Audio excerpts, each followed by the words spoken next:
Welcome to day 4.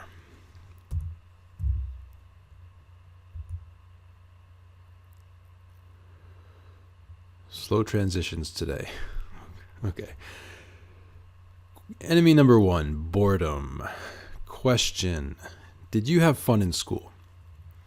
If you're like most people, sitting in a classroom was not fun. It was a combination of boredom and stress. Unfortunately, because that was their personal experience, most people think this is the way it has to be to learn. If you're having fun, you're not learning, seems to be the belief.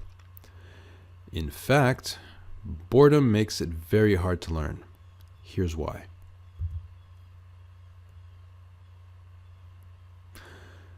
Two reasons. Reason 1. Attention and focus are absolutely necessary for learning. You can't learn something if you're thinking about something else or about to fall asleep. So anytime you're doing anything in English that's boring, your progress will be slow or non-existent. Reason 2. If it's not fun, you're not going to do it. That's just being realistic. I've seen this again and again with students. Whatever they're doing in English, if it's not fun or interesting or entertaining, they'll do it for a short time, then quit. Two strategies: push versus pull. A push strategy is when you do something because someone else or the situation is making you. For example, in school, you did a lot of things only because you had to, and most of them are probably not fun.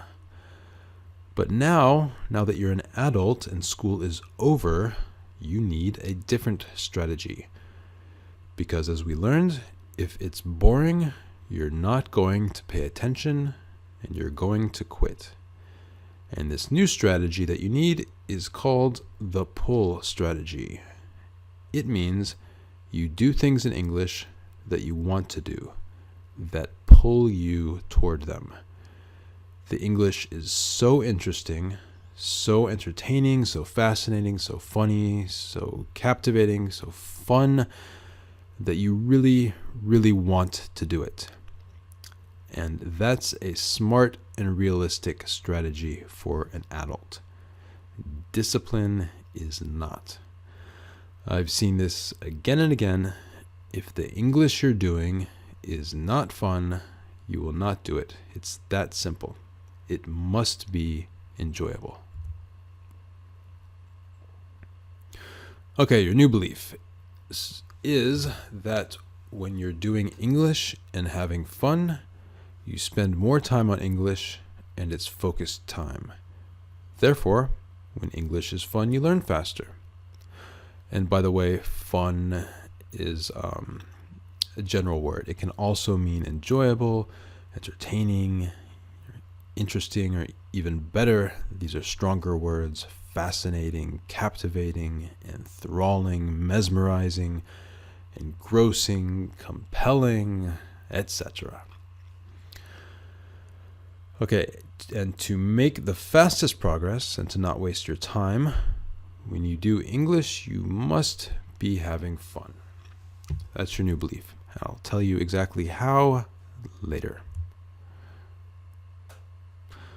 Okay, something to think about the rest of tonight and tomorrow. What have you learned in the past that was fun? Maybe when you were a kid or as an adult, it doesn't matter. And what have you learned that was boring? And now, what was the difference? Which did you learn faster? Which did you remember more of? Okay, think about that, and I'll see you tomorrow.